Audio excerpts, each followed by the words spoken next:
Hello and welcome to another edition of the LSAT Report. Today I would like to discuss Representative Schiff and his comments that the American people would more or less be too stupid to understand what this memo that they're talking about releasing is all about. And so I'd like to see about that. I actually went and got a 100-page document, the FISA court review of how the NSA was collecting information and therefore the FBI probe and all how it deals with their surveillance on President Trump.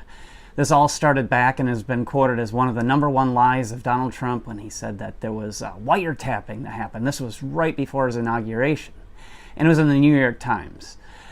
And so you can go back and look at that if you'd like, but he was just basically quoting them. They came back and said that it was bunk and that it wasn't true, but all about the surveillance that was done on him, supposedly. That's what he alleges.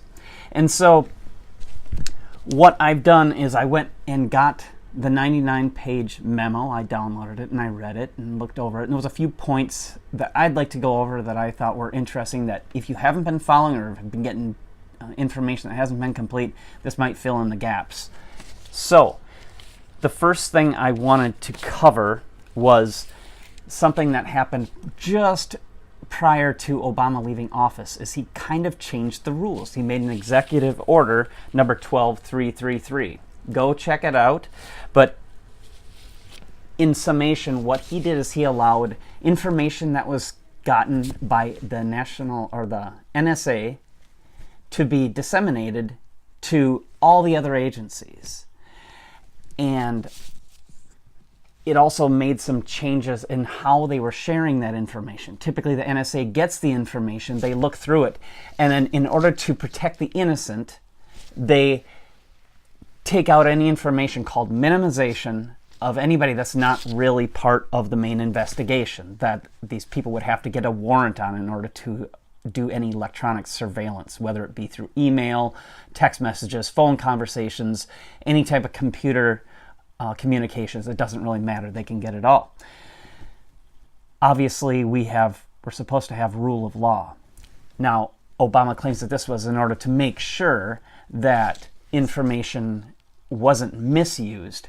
But my question to him is, if it was so important, you were there for 8 years, why didn't you take care of this? And they have complaints going back past 2014 that the FISA court has requested the FBI follow certain procedures, and they have refused yet to do that.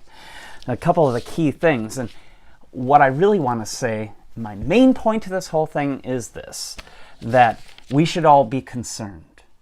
We all know, due to Edward Snowden, that we are indeed under the eye of the government. They can see everything if they choose. That is to protect us, supposedly. There's always the argument of giving up liberty in order to get security. You get neither. I think Benjamin Franklin said that. But if even take that out, since 9/11, we've had the Patriot Act, which has allowed a lot of this to happen. It's always been that back and forth argument.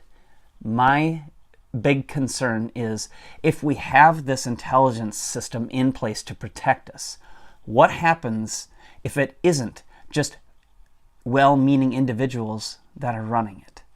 Good question to have. So, and I'm not someone who is in favor of anybody looking. I want privacy. That's all. The argument also is, well, if you don't have anything to hide, then what's the problem? And the problem is this, that in the U.S. Code, which is all the rules and regulations, all the laws that we have in this nation, it's compiled into one thing. You can get access to it. So the question is, are you really sure that you're not committing a crime? Who knows all the crimes? People get pulled over for text messaging. They're sitting at a stoplight and not moving. They get a ticket for texting while driving. Well, they're not actually driving. They could have been looking down at anything. And if they're not moving and not causing any problem, then they can potentially get in trouble for that. Just one example that people might not know all the extent of the laws that are currently out there. And they say that if you were to take 700 pages a week to read this, it would take you right around 25,000 years to read it all.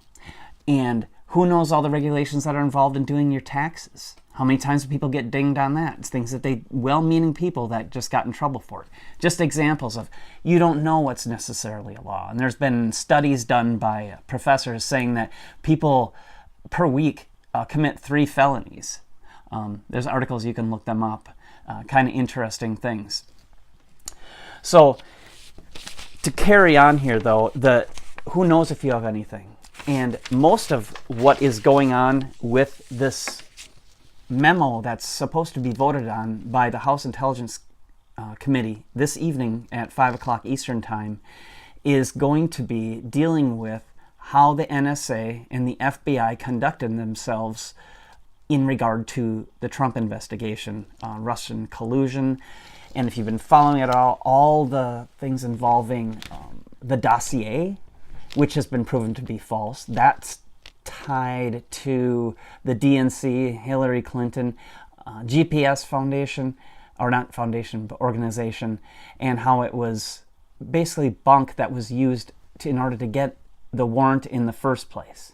Not to mention how they went back and asked the court to revise the rules in order to make the surveillance they'd already gotten okay. This I see a problem with. Now we're seeing the head of the FBI currently just stepped down today. Previously they said that he would be sticking around for 6 months. He's gone today. Looks a little bit fishy. I think something is coming down. That's the other reason I'm saying this. I don't think there's enough people that are even aware of all this information. I think it's important. If you're caught off guard, I think there's going to be some problems. So just briefly, I'm going to go through a few things in this. One of the things that they found, one of the first things they found, was that there was many more people looking at the information, analysts looking at the information, than had been previously disclosed to the FISA court. They allow so many people to look at the information, and this showed that indeed a lot more people had. Again, the minimization procedures are there to protect the innocent. And so what happens is the NSA will go in, and instead of specifically finding someone, let's say someone did something on your block or in your neighborhood, a drug deal went down, what they'll do is think of information passing through broadband wires, more or less, and it's a trunk line. And instead of the specific line that you would have for your own server or your modem or whatever it might be, they collect on that entire trunk line, and then all the information on there gets downloaded. And they are supposed to have rules to safeguard anybody who is innocent. There's been rules that were changed in order to allow more agencies access to that raw data. The NCTC, which is the National Counterterrorism, they were given access to the raw data, which generally was just the NSA, and the NSA was meant to safeguard, put up that wall. They've changed the rules to allow the NCTC to get that information. The next problem was that there was contractors, people who didn't meet the criteria of being security cleared, that had access to information further on down, and they were not supervised. And this will bring in some of the Hillary Clinton server information as well. One of the other things that they found is there was a contractor specifically that was part of an organization, and some of this is blacked out. And so I'm supposing, but based upon the times that they're talking about it in the incidents, what it seems to be dealing with is the Democratic National Party had some contractors working through Debbie Wasserman Schultz. She was in charge of that. They're from Pakistan, and their job was that of IT or information. And so they were getting information, storing it on their own unsecured sites, And the court system wanted to know why that was going on. They've made many requests since 2014 for certain things to be changed. Improper access granted, and the failure of the FBI to comply with review team to go over who can have the information, what information that is, when it should be destroyed. And as far as destroying the information, they collect information on anybody, remember. So in this instance, let's say it was Trump Tower. They've got anybody within Trump Tower, they basically have information on them. And the NCTC now has been granted the rights, obviously, and it's after the fact, to be able to, number one, keep that information, the raw data. So it could be anybody involved there. For whatever reason, they're now included in this, and they can comb through that information. Now, let's say they're investigating someone that's doing something wrong. In this case, they were improperly surveilling Trump due to the warrant wasn't acquired properly. It was under false pretenses. All this information is gathered of people who are potentially innocent or certainly not supposed to be caught up in this investigation. The NCTC then has the obligation to turn over any information of any wrongdoing over to any law enforcement agencies. So it's illegal search and seizure. It's against the Fourth Amendment. And that's the violation that keeps coming up over and over in this document. Those are just a few examples. It seems pretty crappy and pretty dirty and at all costs. And the costs are freedom and our constitutional rights. They do not have a right to violate those things. If someone's committing a crime, they can investigate. And here's what I'm going to say. As far as I can tell, I think this Russian collusion investigation is all bogus and made up, and that's based upon the information that I've been able to get.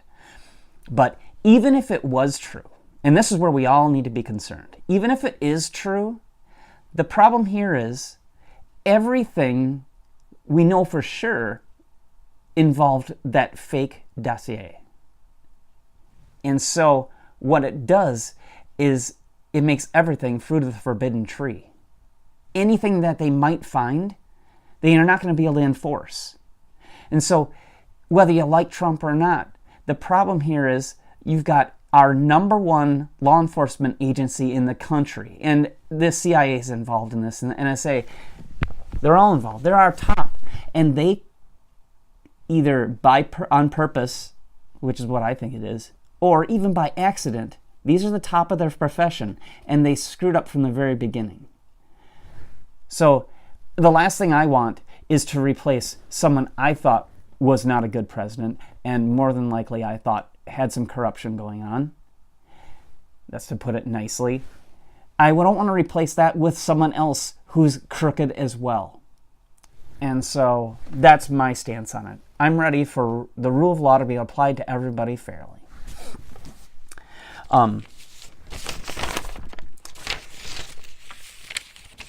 So the key points are: the warrant was gotten under false pretenses. The investigation was conducted improperly, and the rules were changed either during the investigation or just prior to, with Obama changing the rules overall of who can have information on you and I and anybody else in this country. Law enforcement needs to be able to do its job, but they need to be operating within the Constitution. You have a good day, and I look for any comments that you feel you want to post. I'll be happy to answer any questions. I know this was shortened. It's a lot of information. Feel free to look the things up if you need to, and I look forward to speaking to you again. Go ahead and like and share. Appreciate it.